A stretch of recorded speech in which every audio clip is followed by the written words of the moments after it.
I want to ask you something. When was the last time somebody genuinely took care of you? And more importantly, you actually let them do so. Okay. I don't mean someone saying, oh, you know what, let me know if you need anything. Okay. I mean somebody saying, you know what, I've got this, leave it with me. Okay. And you actually left it with them. You didn't check up on them. You didn't create a backup plan. You didn't quietly redo it yourself. You didn't feel guilty. You just let somebody help you. Because I've been thinking about this a lot recently, and I've noticed something about myself, right? I say I want support. I say I want to be cared for. I talk about wanting a softer life where I don't want to be the one to do everything on my own, but I'm not actually convinced that I even know how to receive any of these things. And I think that's probably where a lot of us, Black women, understand exactly what I mean when I say that. So, before I dive into this topic any further, I want to welcome you back to Blaque Noire, or if you're new here, welcome. I'm Tanya, and this is a space that I've created where we talk about healing, growth, and rebuilding your life in a real, honest, and more importantly, unfiltered way. So, let me just take 2 seconds before we start for me to tell you a bit about the Blaque Noire edit. So, it is my weekly conversation, again, for us, right, who are navigating real life, reinvention, identity, and, all of those things that we think about, but we don't necessarily say out loud. Every week, I take one conversation and I just explore it properly. There is a weekly newsletter called the Blaque Noire Edit.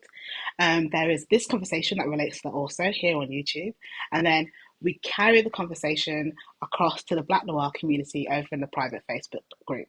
And I will make sure that I've put all the links to these in the description below. Okay.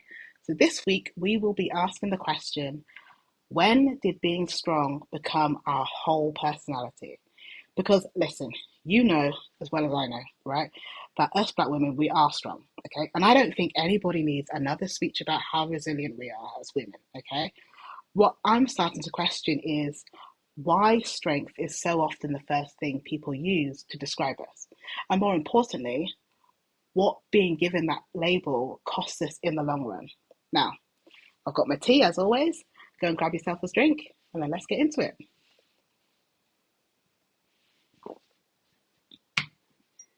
Okay, I've said in previous videos, I've spent a lot of my life being the capable one. Okay, I'm the person who sorts everything or finds out whatever it is that people need to know. I'll research it, I'll Google it, I'll make that phone call, I'll find an email address, I'll work out how much it costs, I'll speak to this person or I'll speak to that person, I'll create the spreadsheet, I'll figure out whatever the next step is, and I'll organize everything and absolutely everyone, right? If something goes wrong, my brain almost immediately goes into, okay, what do we need to do? And what I do want to do though is I want to just say here that there's nothing inherently wrong with that, okay? And if I'm being truthful, I'm proud of that part of myself because the truth is being capable has actually helped me through a lot, right? But when you are consistently the person who handles things, people become very comfortable with just letting you handle things. And then sometimes we inadvertently train people to see us in certain ways. We become the reliable friend, the sensible daughter, the organized person at work, the woman who can be trusted to always just get it done, right? And because you've always found a way before, everybody just assumes that you will find a way again. And the scary thing is, though, that sometimes you then start assuming that about yourself too. You don't stop to ask, do I even have the capacity to do this? You just go on autopilot and you just start figuring things out. And that is, in my opinion, the exact point where strength stops being something you have and then starts becoming your whole identity, right? Like in my case, I'm no longer Tanya who's strong sometimes. I am just the strong one, the capable one, the independent one, the woman who has always got it all handled, okay? And the major problem with that is once that becomes your identity, admitting that you haven't got it at any point can feel like you are failing, failing at being yourself, okay? Um, when we talk about hyper independence, people imagine somebody saying, oh, I don't need anybody, right? But it doesn't always look like that. Sometimes it can be really quiet. Sometimes it looks like spending 3 hours trying to work something out because it genuinely didn't even occur to you to ask somebody. Sometimes it offers to help, and your immediate sometimes somebody, sorry, offers to help and your immediate response is no, that's fine, before they've even finished their sentence. And I do this, okay? I'll immediately be like, oh, do you want me to? Or no, no, no, it's fine, I've got it. Or like my favorite, you know what, it's fine, I'll just do it. But it's like, why have I got it? Why am I so desperate to have it? Okay, then if we look at the other side to that, sometimes you can feel then disappointed that people don't show up for you. You think, nobody ever helps me. I always have to end up doing absolutely everything completely on my own. But have you ever actually allowed anybody to help you? You know, have you asked? Have you told anybody, you know what, actually, I'm really struggling and I need your help? Have you made room for somebody to even be able to step in? Or is it that you have repeatedly presented yourself as just always being completely fine? You've sorted whatever the situation is completely privately. And then you're left feeling hurt that somehow nobody knew that you even needed support in the first place. And I'm not saying that to place blame or anything, because I've been guilty of this myself, right? I'm still am sometimes. For many of us, self reliance and not asking for help is something that has been taught to us. We've learned it from somewhere, right? Maybe people have let you down before. Maybe you've learned very early that if you wanted something done, you needed to do it yourself. Maybe asking for help made you feel like a burden. Maybe somebody used the fact that they've helped you before against you later, right? When it comes to us Black women, there can be a real pride attached to independence, right? Like, you have your own money, you've got your own career, you don't need to rely on anybody, which is something my mum used to say to me all the time growing up, right? Make sure that you can leave a situation if you need to. Make sure, you can look after yourself. And don't get me wrong, I understand those lessons, I really do. But these survival strategies, somewhere along the line, have become our personalities if we never stop to examine them. Something that protected you when you were 23, 24 years old might now be isolating you at 40. Okay, and there's another layer, right, when we're talking specifically about Black women, okay, the strong Black women, right? We all know the image that comes with that, right? Resilient, hardworking, able to endure. She keeps going. She makes a way out of absolutely no way. Okay, and yes, there is truth in our strength. 100% there is. Okay, but sometimes I wonder whether our strength is admired in a way that makes it that when we're actually vulnerable, it becomes an inconvenience to others. People love the strong Black woman until she says, you know what, actually, I'm not okay, right? Until she says, she needs time, until she cries, until she doesn't know the answer, until she needs reassurance, until she says, you know what, actually, I just can't carry this all myself, okay? And sometimes we have internalized that expectation ourselves, right? We don't want to be seen as struggling. We don't want to look incapable. We don't want to be seen as weak. We don't want somebody to think that we can't handle our job.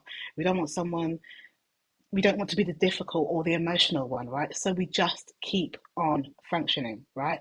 And functioning can hide a lot of exhaustion. You can answer emails and be exhausted. You can go to work and be exhausted. You can look after your family and be exhausted. You can look completely together, okay? But you're still left feeling as though you're, holding your life together, by your fingertips. And because you're still functioning, nobody necessarily thinks to ask you, or even if they did ask you if you needed help, you'd probably just be like, no, no, I'm fine, I'm good, I got this, don't worry. Okay, and this is something that definitely happened to me earlier this year, in fact. And I've touched on this in one of my previous videos. I was having such a hard time, and I felt like I was drowning, I felt like I was dying inside, and at the same time, no one knew. To look at me on the outside, I looked absolutely fine. No one could tell I was struggling. I was doing everything that I still needed to do, right? No one knew that I was struggling, and more importantly, nobody knew that I actually needed help, right?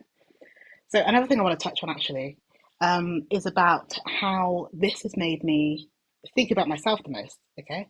Because I do know I do want to be cared for. I want support. I want somebody who sometimes just steps in and says, you know what, don't worry, I've sorted it. That sounds amazing to me.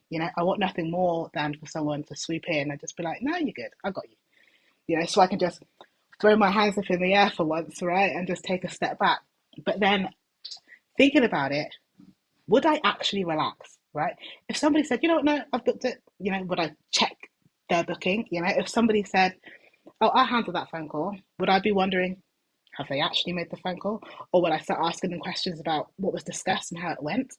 If somebody paid for something for me, would I immediately feel the need to have to like repay them?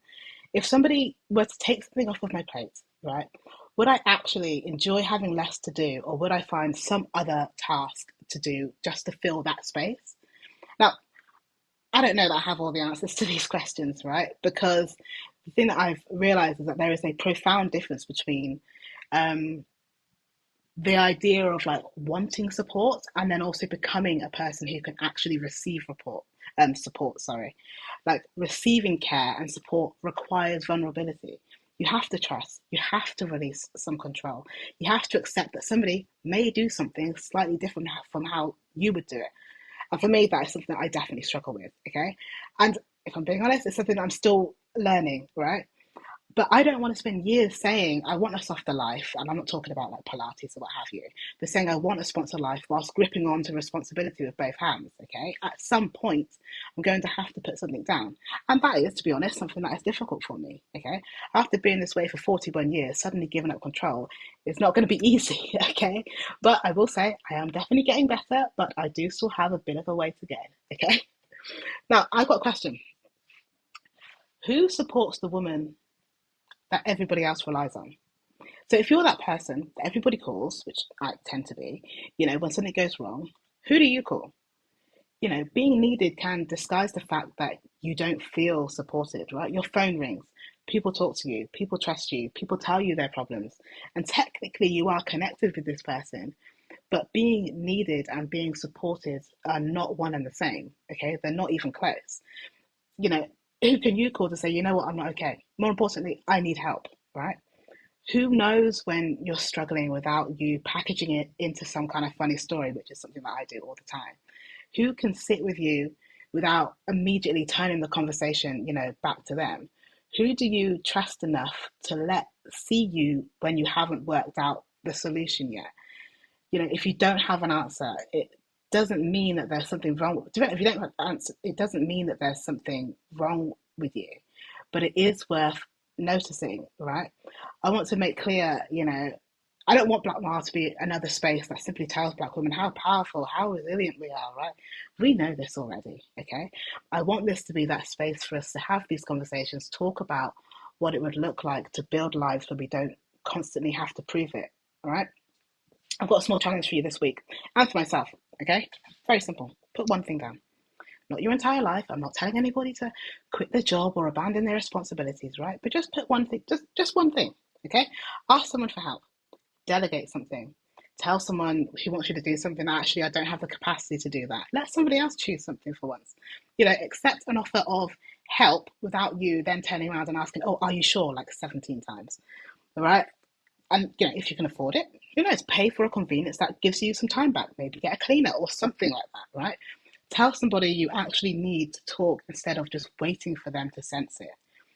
Notice where your automatic response to something is, you know what, I've got it. And ask yourself, do I need to have it? Because I think a lot of us are exhausted from carrying things we never even considered putting down, right? Now, I don't think the answer is for Black women to become less strong. But just being honest about myself, I'm proud of my strength. I'm proud of the woman I've become. I'm proud of every single version of me who's managed to find a way through situations which I didn't think that I could handle. But I don't want the strength to become my whole personality, right? I want to be soft sometimes. I want to be able to be uncertain sometimes. I want to be able to be looked after sometimes. I want someone to say, you know what, actually, I've got this. And I want to be the kind of woman, more importantly, who can actually believe that they do have it, okay? Being capable doesn't disqualify you from being cared for, right? Maybe the next version of strength is not proving, how much we can carry. Maybe it's actually finally believing that we are allowed to put something down, right? I don't know. Anyway, this is a topic that I can talk about all day long, okay? So if you want to continue this conversation, join the private Facebook group, Blaque Noire Sisterhood, where we can dive deeper together, and I've put the link in the description. If this is a conversation or something that has resonated with you, sign up to the Blaque Noire edit. It's sent to your inbox every single Sunday. Again, the link is in the description. It goes deeper into, strength, hyper independence, and learning how to receive care. And I would really love to hear from you in the comments. You know, what's one thing you're carrying? Maybe finish the sentence. I'm tired of carrying X, whatever it may be.